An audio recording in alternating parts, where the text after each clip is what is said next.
You are listening to Third House Podcast, Astrology, Witchcraft, Creativity, and Life, with your host, Brittany Pastuhov, an astrologer and life coach specializing in confidence for women.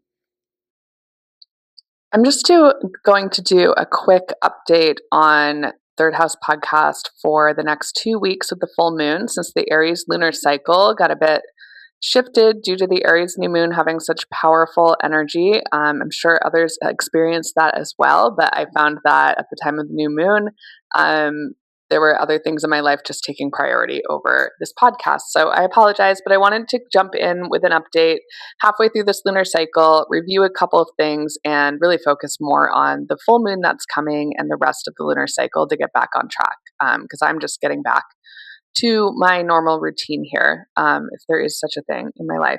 So the Aries new moon, as we're looking at it now on the screen, on the video screen, it was a pile up in Aries. It was a full stellium because we have Neptune and Saturn there already. And then there's also Mercury, Mars in Aries, with Mars ruling Aries, Chiron in there. If you count Chiron, which I do, this new moon was very close to Chiron. So a lot of different energies competing in the same sign to be first, and a lot of pushing momentum, which I was really feeling like this momentum to just get things done and get it out there. But I wasn't able to push through because Chiron, as Chiron reminded me, trying to do things fast isn't always worth it. And there are other things that take precedence over work or different areas of your life that sort of come to the forefront at different times. So if you experience things like that around this new moon, it makes sense. There's a ton of Aries happening. Also, Uranus is at a critical point in Taurus at 29 degrees, about to shift into Gemini, which by now, as I'm recording this on April 29th, Uranus has shifted into Gemini. So we're going to talk about that. We're going to talk about where the planets are now as of this recording and what's coming up in the next couple of weeks. Okay, so that new moon was on the 17th, and just to go through, we had Venus and Uranus in close conjunction in Taurus, really bringing it, for Venus being the ruler of Taurus. We had Taurus season start with the sun in Taurus. And Venus being the ruler of Taurus, being with Uranus here, just really amplified that last stretch of Uranus and Taurus, especially for the Taurian people who have been having revelations and awakenings for the past 8 years or so. And now Uranus is in Gemini as of April 25th. And you can see Venus also entered Gemini with Uranus, kind of escorting him out of her home sign of Taurus, escorting it out. Uranus sort of gender neutral to me, and bringing those awakenings into Gemini, into the mental, into the air, into the ether. So this is about to be really interesting times, but different than Uranus in Taurus, which was really shaking up economies, really shaking up any kind of stability that people were feeling, really having to do a lot with revolutions and changes for women, but also like a lot of backlash against change from people who, because Taurus doesn't necessarily like change, from people who wanted things to stay the same or go back to sort of this fantasy or surreal vision of what was in patriarchy, in white supremacy. So we had a lot of that, and that's not necessarily ending, but our awakenings and revelations and the disruptions are changing in nature as Uranus enters Gemini, and the Taurus people I know are rejoicing because that was just a lot to go through. When Uranus goes through your home sign or the sign of your ascendant, the rising sign of your chart, it is a huge awakening. It is a huge series of changes. It can feel like never-ending change if it's really hitting something personal in your chart. And so for the mutable people, especially the Geminis, but also Virgo, Sagittarius, Pisces, you're starting to get that series of change rumbling through your chart with Uranus and Gemini to different degrees depending on your personal chart. And that's something that I can look at with you, how Uranus and Gemini would really affect you.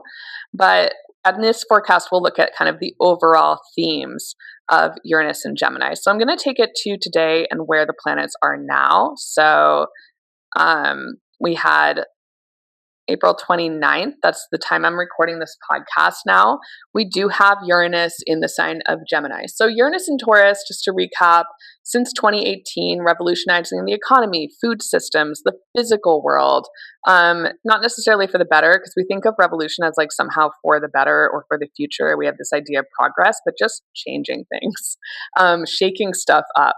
And then Uranus in Gemini, I was predicting and you can find my 2026 forecast where I make these predictions. And in 2025, we had a preview of this from July through November in 2025. So revolutionary new questions, youthful changes or shocks or innovations with the youth or by the youth, around children and youth, progress for unconventional expressions of gender and sexuality. But I also was like listening to the news this morning, and the speaker was speaking about a panic about trans people, which is sad, which is awful.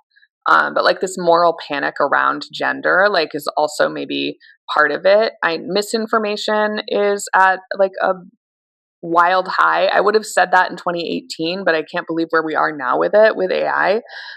So there's a lot of misinformation being spread about gender, about trans people in general, and just kind of like a panic. Those who want to like push propaganda like can easily do so now. And so there is that sense of like, now in Gemini, the sign ruled by Mercury, the sign of communication, Uranus can really play trickster and really disrupt things. But in a positive way, Uranus can also reveal and awaken through communication and different communications methods too. I've been seeing a lot recently of the girlies are building cyber deck content. I don't know if you've seen this, girls. Usually young women or actually girls taking like Raspberry Pis and building their own little computers, their own little messaging systems in cute little containers, building cyber decks, taking the technological tools that we have and really taking it into their own hands to build the hardware, the components of it, and code the software so that it's not all being coded for them. And you do see women and girls often like being the ones who revolutionize, who take on a new social media and make it what it is, and create things like Tumblr and create things like different. I don't even know what the young girls are doing right now with technology, except I've been exposed to that content. But they're the creative drivers of innovation often, and they don't necessarily get credit for it. So we see that more with Uranus and Gemini, hopefully with more credit. And obviously not only young women, but gender and sexuality being important here with Uranus and Gemini, different expressions kind of coming out and different reactions or responses to that. Developments and forms of communication and language. Certainly, like I've seen a lot of like, encrypted messaging systems or like build your own. I don't know what kind of algorithm I'm on right now. It's a very techie one, more techie than I actually am. But like, build your own kind of like communication system that doesn't have to use Wi-Fi or cellular, that communicates via radio signal, via satellite. Like that's very Uranus and Gemini kind of developments. People going analog, moving away from the past 10 years of social media and smartphone use, and trying to reconnect with in-person communication, kind of an awakening or revelation around that. And I don't think that means that like if you're on social media as an entrepreneur or whatever, that is over. I just think that these are interesting developments in society with communication, that we're going to see a lot more technological developments in the next 7 to 8 years regarding ways in which we communicate. Shocking new insights and knowledge in general, rapid learning in general, but also, as in World War II, code-breaking inventions and progress, computing advancements. It was especially in encryption, also, of course, AI and robotics, and we do have that Uranus-Pluto trine now that Uranus is in an air sign, so that's very important. We also have a Uranus return for the U.S., which the last one was during World War II, and we know that we are currently in a war that probably will develop into something bigger, so that's very unfortunate piece of history. But as I said, predicting isn't hard if you look at what humans are doing and what they have done and imagine that they don't change it. So unfortunately, since the people in power have not changed that dynamic, the predictions are accurate. However, for your individual life, There's also the possibility with Uranus and Gemini of very fast quantum leaps. This is like Knight of Swords, extremely fast energy with Mercury, with Uranus and Gemini, the Mercury ruled sign. And then I said disorder, chaos, wild tricksters in general, but we'll get to like why this time also holds a lot of opportunities for people. So you can listen to that whole forecast. Also, like the stuff about the United States planetary returns, the Uranus return, and the Pluto-Uranus cycle continuing in my 2026 and 2025 forecasts. And we're going to get to the part where you are here. So we have our full moon coming. It's May 1st. It's a Beltane full moon. I love this. It's at 11 degrees of Scorpio. It is on May 1st. I love, it's a holiday for magic. It's a holiday associated with the Fae. It's a holiday associated with sex and sexuality. It's fun. And there's a full moon this year. So the full moon on Beltane is a beautiful time for magic, especially that day, but also the night before, which is also a like magical night, Walpurgisnacht in Germany, the witch's night, or after the exact lunation. I usually give a period of 3 days for the full moon, even though the forecast will always list a specific exact time of the moon opposite the sun for the most fullness. So this Scorpio moon is ruled by Mars in Aries, which is a little bit further from Saturn at this point, separating from that conjunction with Saturn, applying to conjunction with Mercury. We have Mercury and Chiron together. So we still have this Aries pile up. So we still have all that Aries energy, and it's ruled by Mars in Aries. So she's dynamic, she's moving, she's shaking, she's making things happen. The trines to Jupiter and the North Node in Pisces indicate an ease of manifestation as long as you're taking action and really see through any false blockages. It's about owning your power. That's what Scorpio is always about at the root of it. It's about owning power, transforming through challenge. And Beltane is one of those powerful times like Samhain when the apparent walls between worlds come down and it's easier to see, it's easier to affect things with magic, and the full moon just makes all of that more potent. So we also have that Mercury conjunct Chiron in Aries. So Chiron being medicine for the wound, and Mercury sort of being the carrier or bringer of things. Like what kind of medicine can you find at the Scorpio full moon? In all of the hubbub, the dynamism, like all the stuff happening, the conflict, what kind of medicine can you find there? And it's probably going to be strong medicine with Chiron and Aries, but we have to take stock of where our heads are and remember that we are magic and remember that we can affect things and we can affect the timeline, and we can affect how different world events play out, even as individuals or together collectively. So this full moon's really, really potent, and I love that for us. And then the day after, on May 2nd, we have Mercury entering Taurus. No, let me just move it ahead. There, we have Mercury entering Taurus. This is the planet of communication, of commerce, a psychopomp, of poetry and literature, but also tricksters and magic, of astrology, of youth, ideas, and quickness in a sign that is slow. Planet of quickness and a slow sign. Stability, sustainability, perseverance, prosperity that grows and stays, pleasure, including aesthetic pleasure, earth. I always say rooting, grounding, growing when I talk about Taurus. I think with Mercury and Taurus, we keep it simple. We notice and sense these signs of spring and appreciate. Think before speaking, speak slowly and seldom for wisdom, especially with all of that Aries energy in the air. That can be a really good medicine. But also Mercury and Taurus is really wonderful, and Taurus season in general, for commerce and money. Combining Venus's sign of economics with Mercury's gift for commercial activity and connecting people. And following Uranus's exit from this sign, which will make Taurus feel more stable again. Now that Uranus is left Taurus, we get more of that stable growth, and not so much like shifting, not knowing what's going to happen, Bitcoin situation. Okay. Not that that's like the end of Bitcoin. I'm not predicting that. I'm just saying like There's not this feeling of like, oh no, everything's in the physical world is shifting, realities are shifting before me. There's a little more feeling of control over stability with Uranus out of Taurus, recognizing also that Uranus is always somewhere, and in Gemini will be changing different things. Okay, May 4th, with Mars square Jupiter, it's a great day for action. Okay, we still have Mars in Aries. Mars in Aries, if good for anything, is really good for taking charge and taking action, for leadership, for just doing the thing. Been thinking too long about a thing that you really want to do the thing. You're not going to be perfect at it. More and more time thinking about it isn't going to change the outcome for you. More practice might, but also sometimes you just have to do the thing. So Jupiter Mars square on May 4th could prompt you to do something. Also with that moon, Jupiter ruled moon in Sagittarius trine Mars, like just asking you to take a leap, have an adventure.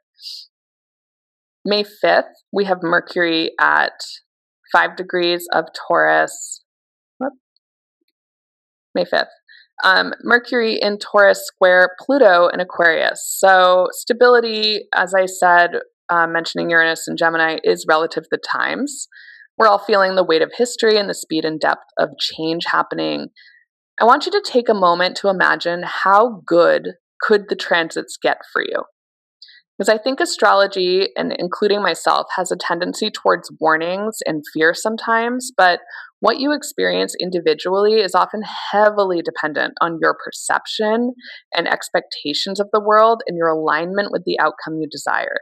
Some of that comes more easily to those who have like a ton of trines in their chart. They're like, yeah, things are easier than people say. I don't understand why they're all so upset. And some of that might come harder to those of us who have to learn how to change our perception despite the evidence to the contrary, the evidence in the past. But what we experience, and I have experienced this personally, is very heavily dependent on our perception and our expectations. For example, in relationships, people who have successful long-term relationships where they stay in love regard each other with consistent positive regard. They consistently see, and researchers have researched this, I'm sorry, I don't have a source, but they consistently see the other person in a positive light.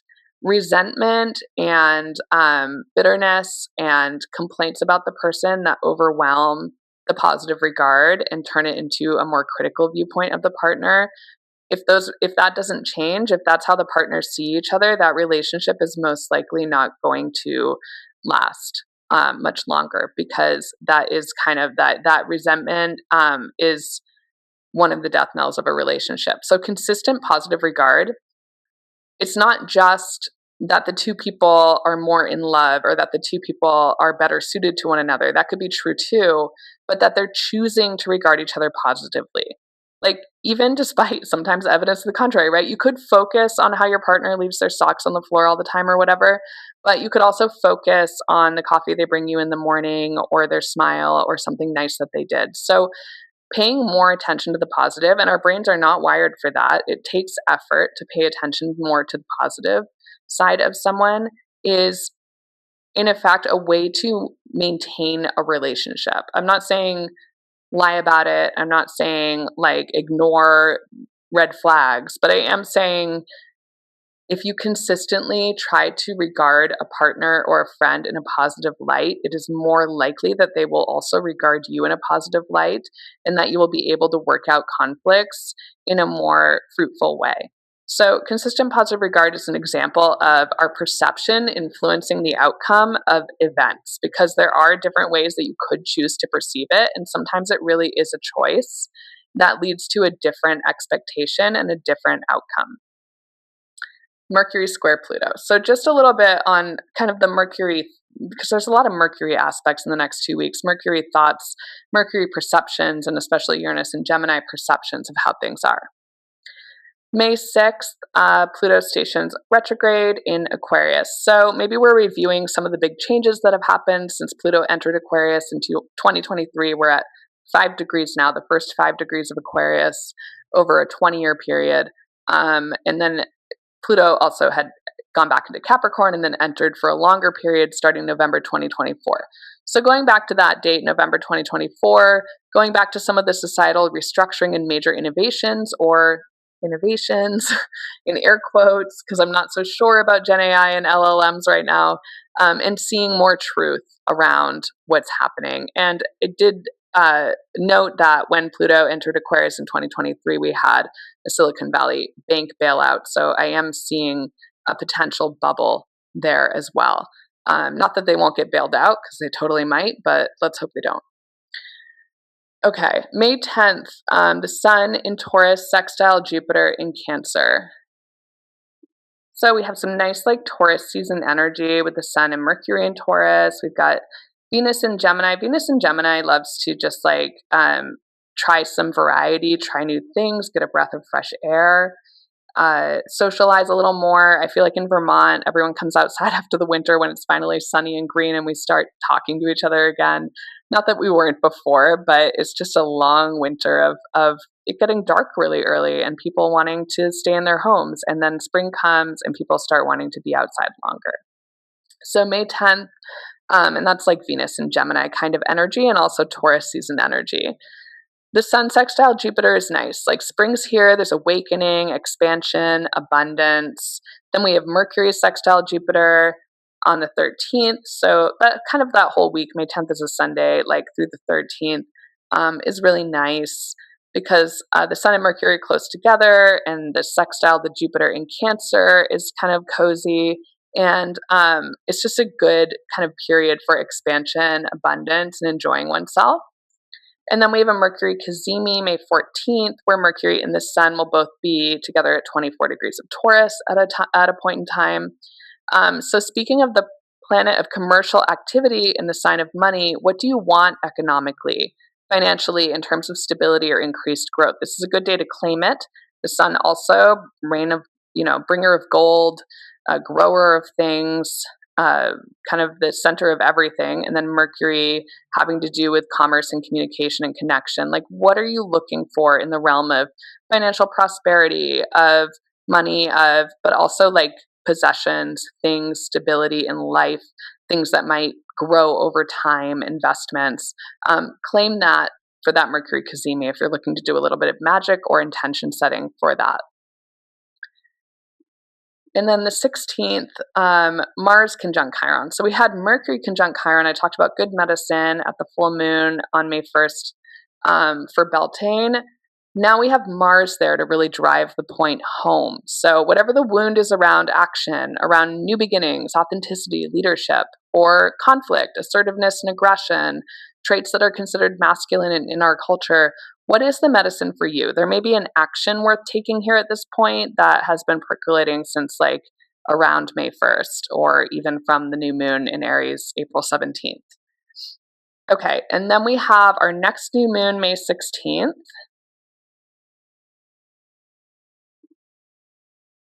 Which is at 25 degrees of Taurus. So the Taurus new moon in May is a lovely spring start for the next lunar cycle with a bit of a bang and a trickster element since it's conjunct Mercury in Taurus with an out of sign conjunction to Uranus and Gemini, still at the very beginning of Gemini, Mercury and the moon, like very end of Taurus here. So we are living in a time in history that, as in times before, will change the ways of the world significantly. And you have opportunities here with new technology, new ideas, new types of careers, scientific findings that are new, innovations of creatives and entrepreneurs. What will you do with this time period for yourself? If you already have your idea and you think it's the right time for it, start and build slowly with Taurus.